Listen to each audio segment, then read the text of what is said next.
बच्चों, मैं आपका आज इस कक्षा में स्वागत करती हूँ। आज हम कक्षा 12वीं गृह विज्ञान पढ़ेंगे। इसकी पहली क्लास में हमने समय और शक्ति प्रबंधन का अर्थ, महत्व और पढ़ा था। उसके बाद समय और शक्ति बचाने के साधन पढ़े थे। समय और शक्ति बचाने के साधन में प्रेशर कुकर, माइक्रोवेव आदि पढ़ा था। आज हम इन्हीं को आगे बढ़ाते हैं कि समय और शक्ति बचाने वाले उपकरण कौन कौन से हैं। तो इसमें है विद्युत केतली। यह एक विद्युत, जैसा कि नाम से आपको पता है, विद्युत मतलब बिजली। यह एक बिजली से चलने वाला उपकरण है जिससे समय और शक्ति की बचत होती है। इसमें विद्युत वस्तु से बना एक हैंडल होता है। ढक्कन पर भी ऐसा ही बटन बना होता है। केतली के निचले हिस्से में बिजली का तार लगाने की व्यवस्था होती है। तार को प्लग में लगाने पर केतली में रखा पानी गर्म होने लगता है। उबल जाने पर आवश्यकता अनुसार चाय, कॉफी के लिए प्रयोग में लाया जा सकता है। तल भाग में खनिज लवणों की एक तह जमने लगती है और दिखाई नहीं देती। फिर है कॉफी परकोलेटर। बड़े परिवारों में जहां कॉफी अधिक प्रयोग में लाई जाती है, वहां पर यह उपकरण प्रभावशाली और उपयोगी है। स्वचालित परकोलेटर में कॉफी तैयार होने की सूचना देने वाले सांकेतिक प्रकाश एवं परोसने हेतु टोंटी की व्यवस्था रहती है। कॉफी तैयार करने के लिए पात्र को ठंडे जल से भरने के बाद कॉफी की कटोरी में कॉफी डाल दी जाती है। ढक्कन बंद करते समय यह बात ध्यान में रखना जाना चाहिए कि कॉफी की कटोरी पानी में नहीं डूबे। जब पानी बिजली की उष्णता से भाप में उबलने लगता है, तब कटोरी के मध्य में रखे छिद्र में से निकलते हुए कॉफी पाउडर घुल मिलकर पुनः बर्तन में वापस आ जाता है। वांछित रंग तैयार होने पर सांकेतिक प्रकाश से कॉफी तैयार होने की सूचना मिल जाती है। आगे है रेफ्रिजरेटर, जिसको हम अपने आमतौर की भाषा में बोलते हैं फ्रिज। सभी के घरों में होगा और फ्रिज का उपयोग भी पता होगा। चलिए देखते हैं। रेफ्रिजरेटर वह साधन है जिसमें दैनिक उपयोग की खाद्य वस्तुओं को सुरक्षित ढंग से रखा जाता है। यह खाद्य वस्तुओं के संग्रह हेतु शीत गृह के रूप में उपयोगी है। इसमें भोजन हिमांक से नीचे तक, हिमांक से ऊपर दोनों ही ताप बिंदुओं पर सुरक्षित रहता है। रेफ्रिजरेटर द्वारा गृहिणी समय और शक्ति के अपव्यय को रोक सकती है। खाद्य सामग्री के संरक्षण की अवधि को बढ़ाकर आर्थिक लाभ भी प्राप्त कर सकती है। खाद्य पदार्थों में ताजगी बनाए रखना रेफ्रिजरेटर की विशेषता है। इससे भी शीतलता प्रदान करने वाले खाद्य एवं पेय पदार्थों को कम खर्च से भी प्राप्त किया जा सकता है। अब देखते हैं रेफ्रिजरेटर की बनावट। आपको ये पिक्चर में भी दिख रहा है कि रेफ्रिजरेटर के कौन कौन से भाग होते हैं और उन भागों को क्या कहते हैं। रेफ्रिजरेटर की बनावट में कैबिनेट और दरवाजा पहले आता है। यह इस्पात की चादर से रेफ्रिजरेटर और अलमारी एवं दरवाजा बने रहते हैं। दरवाजे के किनारे रबर का गास्केट लगा रहता है, जिससे वह भली भांति बिना रगड़ के कैबिनेट को बंद कर देता है। फिर सबसे महत्वपूर्ण आता है फ्रीजर। यह कैबिनेट के सबसे ऊपर का भाग है, जहां तापमान 0 फ़ारेनहाइट है। बर्फ एवं आइसक्रीम बनाने के लिए इसका प्रयोग करते हैं। फिर है चिल ट्रे, सेल्फ, वस्तु की छड़ों से बने हिस्से को भोज्य पदार्थ के विभिन्न पात्र रखे जाते हैं। फिर है क्रिस्पेटर, अन्य संग्रह व्यवस्था, अंडे, दूध, शरबत आदि की बोतलें दरवाजे में ही रखने की व्यवस्था होती है। फिर है बल्ब। रेफ्रिजरेटर में उचित प्रकाश हेतु बल्ब लगा रहता है, जो दरवाजा खोलने व बंद होने के साथ ही खुलता और बंद होता है। एक मोटर होती है जो रेफ्रिजरेटर के ठीक पीछे लगी होती है। जब हम इसका उपयोग करते हैं तो इसकी स्वच्छता भी बहुत आवश्यक है। जिस वस्तुओं को प्रशीतन मतलब ठंड की ज़रूरत ना हो उन्हें फ्रिज में संग्रहित ना करें, उन्हें फ्रिज में ना रखें। यथा जमने के तुरंत बाद दही फ्रिज में रखें, जब दही जम जाए बाहर तब उसको फ्रिज में रखें। भोज्य सामग्री को हमेशा ढककर रखें एवं हल्के बर्तनों का ही प्रयोग करें। खुले खाद्य पदार्थ या भोजन, फल और सब्जियों से गंध आने लगती है। रेफ्रिजरेटर कभी खाली न रखें। विद्युत धारा को बार बार विचलित होने की स्थिति में रेफ्रिजरेटर बंद कर दें।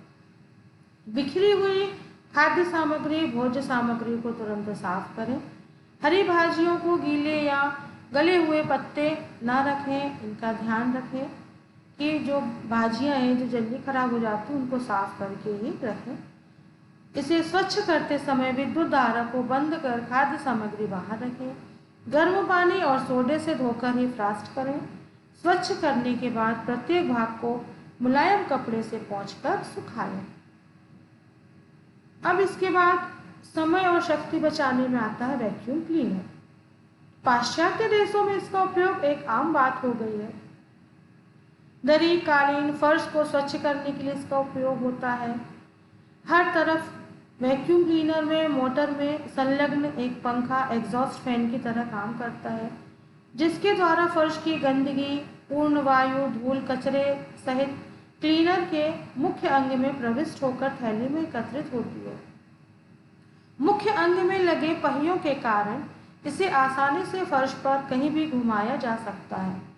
मुख्य अंग में लगे स्विच को पैर से दबाकर मशीन को चालू और बंद करने में आसानी होती है। इस क्लीनर की विशेषता यह है कि स्वच्छता हेतु गृहिणी को झुकना नहीं पड़ता। खड़े खड़े ही सारी स्वच्छता संपन्न होने से मांसपेशियों पर अनावश्यक जोर नहीं पड़ता। उपयोग के बाद थैली के कचरे को निकालकर बाहर झटक कर साफ कर दें। फिर आगे है डिश वॉशर। इसका प्रयोग जूठे बर्तनों को धोने के लिए किया जाता है, पर अधिकांश घरों में अपन पैसा देकर बाई लगा लेते हैं, जिससे कि बर्तन साफ हो जाते हैं। इस उपकरण के द्वारा श्रम एवं शक्ति दोनों की बचत हो जाती है। इसमें घुले बर्तन ज़्यादा साफ व जीवाणुओं से मुक्त होते हैं।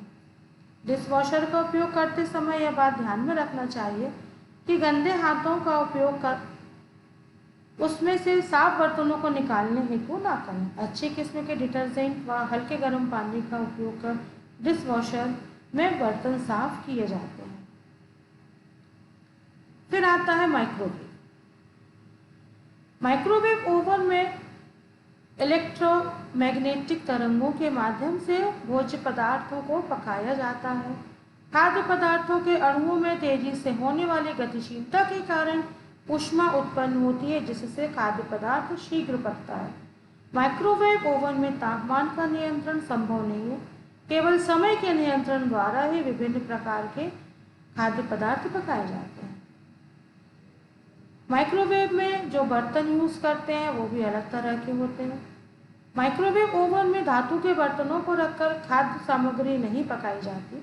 इसके लिए कांच एवं कुछ विशेष प्रकार के प्लास्टिक, पेपर व चाइना के बर्तनों में बोरोसिल के बर्तनों का प्रयोग किया जाता है। यद्यपि माइक्रोवेव ओवन में खाद्य सामग्री बहुत जल्दी पक जाती है, परंतु उसका रंग भूरा नहीं हो पाता। इसके उपयोग होते हुए कुछ सावधानियां हैं।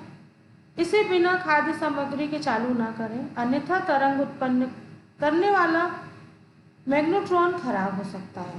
प्रत्येक उपयोग के बाद ओवन को स्वच्छ कपड़े से पोंछकर ढककर रखें ताकि अंदर का वातावरण गंध रहित रहे। भोजन पकाते समय बार बार ढक्कन नहीं खोलना चाहिए, अन्यथा रेडिएशन लीकेज का भय रहता है। कुछ मापक यंत्र भी हैं जिसकी सहायता से गृहिणी अपने समय और शक्ति को बचा सकती है। रसोई में विभिन्न प्रकार के व्यंजन तैयार करने के लिए कुछ मापक यंत्रों को रखा जाता है जो समय और शक्ति की बचत में सहयोगी होते हैं। जैसे मेजरिंग कप है, इन कपों से अलग अलग नाप के होते हैं, तो पदार्थों को नापने में हमें से सहायता मिलती है जो समय और शक्ति दोनों को बचाती है। कुछ मेजरिंग स्पून्स हैं जिनमें कुछ सामान हमको अगर नाप के डालना स्पून भी 4 प्रकार की होती है, जिसको अलग अलग नामों से बोल, टेबल स्पून, टी स्पून। ठोस पदार्थों को कभी तौलने की आवश्यकता होती है, इसके लिए रसोई घर में एक तराजू भी रहना आवश्यक है। तरल पदार्थों को मापने के लिए पारदर्शी माप का प्रयोग में लाए जाए तो ज़्यादा अधिक सुविधाजनक होता है। फिर आता है विद्युत चलित मथान। यह बिल्कुल पुराने रसोई घर में रखी जाने वाली लकड़ी की मथनी की तरह होती है, लेकिन फर्क सिर्फ इतना है कि यह विद्युत से चलती है और आवश्यकता अनुसार ब्लेड नहीं बदले जा सकते।